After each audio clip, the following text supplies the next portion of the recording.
سلام زخبركم تخطاتلتنا كما يتوعلو مباركس نايزي ساعة زيناتات المجلسين حسام يتأكم اللهو ما يجمر تاقن أرست زينا سلة تحتنا علامة صناعة توفاينت مسواتن كلن بريزيدنت إساس أفريقيا ملكي تزوات حدشن وانون مجلسي إثيوبيان سومالي لاندن تحرق للتاورح ناي مودة تاسم أفريقيا بحر كم زفرارما تقليسو حبلت أفريقيا فتنا سركل على 6 مليون دولار كم زفشله أفليتو جزيام محدار تقرأي أبقود دايم سام حرازة واتزلو خبابتات تزاريبون كالوتن زبل زياناتات حسنا مزيناكم لنا سناي مكتتالو ኢትዮጵያን ሶማሊላንድን ድሕሪ ክልተ ወርሕ ናይ መወዳእታ ስምምዕ ኣፍደገ ባሕሪ ከም ዝፈራረማ ተገሊጹ ንሶማሊላንድ ኣፍልጦን ኢትዮጵያ ድማ ኣፍደገ ባሕሪ ብኽራይ ዘውህብ ናይ መወዳእታ ስምምዕ ድሕሪ ክልተ ወርሕ ክፍረም ትፅቢት ከም ዝግበር ሚኒስትር ጉዳያት ወፃኢን ሃገራዊ ምትሕብባርን ሶማሊላንድ ዶክተር ዒሳ ካይድ ገሊጹ ኢትዮጵያን ሰፈር ሓይሊ ባሕሪ ዝኸውን ክትካለዮ ትኽእል ሰለስተ ኣማራፂ ቦታታት ተፈልዮም ዘለውን ዶቼ ቬለ ነቲ ሚኒስተር ጉዳያት ወፃኢ ብምጥቃስ ኣፍሊጡ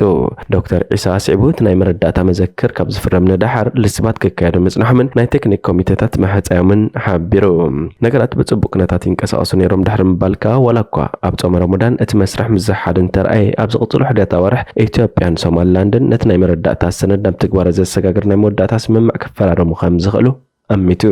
تقدم 4 وارح مونغو سوماليلاندن إثيوبيان استفرم ناي مرداتا مذكر أبزو مصا وارح ناب تكبار خصغاغري بمبال سبب سلطانن مرحت تقامت سلفتاتن سوماليلاند كمون دبلوماسياتات يصبيو خم زلو دما زغلت زلو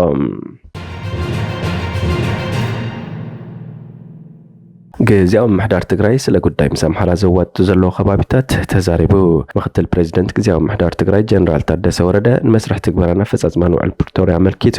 ትማል ረብዕ ንማዕከናት ዜና ተኽልል መብርሂ ሂቡ ጀነራል ታደሰ ኣብ መግለጺኡ ኣብ ሰባ ደቡብ ትግራይ ከባቢታት ጸለምቲ ተተኺሉ ጸንሐ محدار ክልል ኣምሓራ ክሳብ 30 ግንቦት 2016 ዓመተ ምህረት ገጽ ክፈርስ ምዃኑ ገሊጹ እቲ ጀነራል ምስ ዘመዚ ሰራዊት ምክልኻል ኢትዮጵያን ሓለፍቲ መንግስትን ንኽልተ መዓልታት ዝተኻየደ ዘረብ ምርኮስ ገይሩ መግለጺ ዝሃበ ክኸውን ከሎ نتقدم حجز تبعث حسب معاد زملكة وطن جزية سلدة أفزاز مخمزة نتصارو تزاريبو نخنتات دوب تقرأ ملكي تقدم خلت سومن تمسس المجلس ذهب الجنرال تردسة تمسرتهم صنعهم محدارات كل الأمحران مفرس سامونغو فدرال منجستن جزية ومحدار تخلين أبسم كم زي تبعثها أبرهن يروم بس مسرت قداي دوب تقرأين سلم تنكسب مودة تزمت زلور حكم بوت كودا معرف تقرأي دما كسب مودة السنة باقوزات راجس كفت سام خانو ملكي تلو أبتنغل التعمد زغط سلا كنا تقرأي أبقول نسرت مكل خلص سلف عطقات حيلة أمحران سفحت زباتات معرف تقرأي ورد سلم تنكب بيتات رايا علامات أن تقاطع صيرهم مصنحهم زفلاتيو أبز قدم مجلسي جنرال تردسة نتابعهم كنا تحت محدار كل محرزات وخبابيتات بحيد نايم حزم دب كم زي بلهم بمجلس أب علامات أن كورم زنبر محدار أمحران تدان كم زفرسن أبز وانزت خبابي أب تحت حالي مكل خال هاجرن فدرال بوليسن كم زركب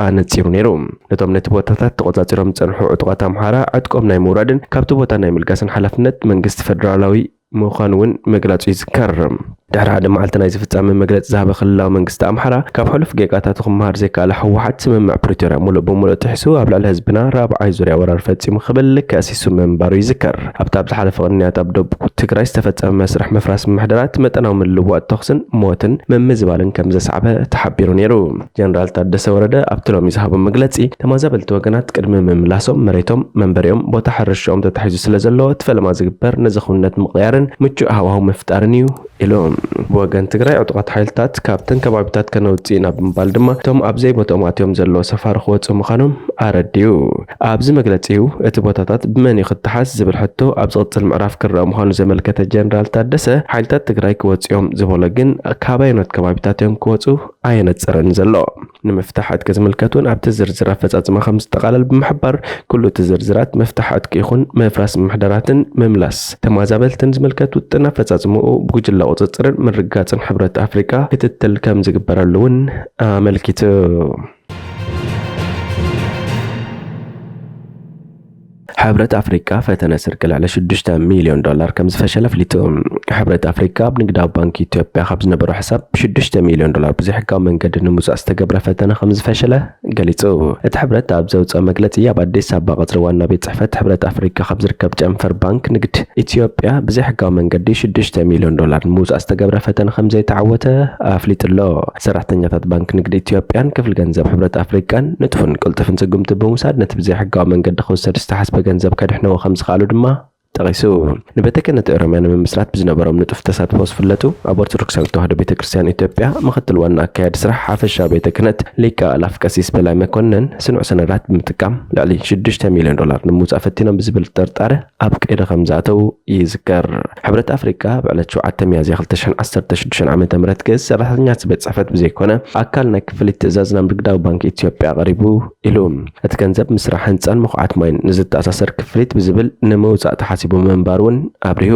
ይኹን እምበር ዳይሬክተር ፋይናንስ ኮሚሽን ሕብረት ኣፍሪካ ብዘካየዱ ዓሚቕ ምርመራ እቲ ነቲ ክፍሊት ንምውፃእ ዝቐረበ ሰነድ ስኑዕ ምዃኑ ስለ ዝተፈልጠ ናብ ፌደራል ፖሊስ ጥቆማ ብምሃብ ዝተጠርጠሩ ወገናት ክእሰሩ ከም ዝተገብረ ሕብረት ኣፍሊጡ ኣሎ። እቲ ምስቲ ፍጻሜ ብዝተኣሳሰር ጥርጡራት ኮይኖም ናይ ዝተታሕዙ ቀሲስ በላይ መራሒ መኪንኦምን ዓጃቢኦምን ጉዳይ ዝሓዘ መርባር ፖሊስ ብረቡዕ 16 ሚያዝያ 2016 ዓ.ም ገዝ ንቤት ፍርዲ ዝርዝር መብርሂ ኣቕሪቡ ነይሩ። ሽዑ ቀሺ በላይ ኣብቲ ፍጻሜ ዝተረኸቡ ሰባት ስለ ዘተላለዎም ከም ዝኾነ ቤት ፍርዲ ምዝራቦም ጠበቆም ኣቶ ቱሊ ባይሳ ንቢቢሲ ምዝራቡ ይዝከር። መርማር ፖሊስ ኣብ መንበር ገዛ ቀሲስ በላይ ፍተሻ ከም ዘካየደን ሓንቲ ሽጉጥ ከም ዝረኸበን ንቤት ፍርዲ ሓቢሩ። እንተኾነ ፖሊስ እቲ ዝተረኸበ ሽጉጥ ፍቃድ ዘለዎ ዲኮነን ንምፅራይን ካልኦት 6 ተሓባበርቲ ዝኾኑ ጥርጡራት ኣብ ቀይዲ ንምውዓልን ከምኡ ድማ ምስቲ ጉዳይ ብዝተሓዝ ናብ ባንክን ዝተፈላለዩ ቤት ጽሕፈት መንግስትን ዘቕረቡ ሕቶ መልሲ ክሳብ ዝረክብ ተወሳኺ ናይ 14 መዓልታት መርመራ ክፍቀደሉን ቤት ፍርዲ ምሕታቱ እቲ ጠበቃ ሽዑ ንቢቢሲ ተዛሪቡ ነይሩ። ፖሊስ ሃገራዊ ጉዳዩ ኣዝዩ ዝተሓላለኸን ከቢድ ገበንን እዩ ክብል ነቲ ቤት ፍርዲ ምዝራቡ እቲ ጠበቃ ወሲኹ ገሊጹ። ሕብረት ኣፍሪካ ብዘውፅአ መግለፂ ነቲ ጉዳይ ልዑል ቆላሕታ ሂቡ ይከታተሎ ከም ዘሎ ብምሕባር ከምዚ ዓይነት ፈተነ ዘተሓሳስብ እኳ እንተኾነ እቲ ፍጻሜ ግን ነቲ ኣብቲ ሕብረት ዘሎ ናይ ድሕነት ጥንቃቐታት ዳግመ ግምት ንኽግበረሉ ምኽንያት ከም ዝኾነ ጠቂሱ። ንግዳዊ ባንኪ ኢትዮጵያ መንግስቲ እቲ ሃገርን ዝሃቦ ቅልጡፍ መልስኻ ኣመስጊኑ።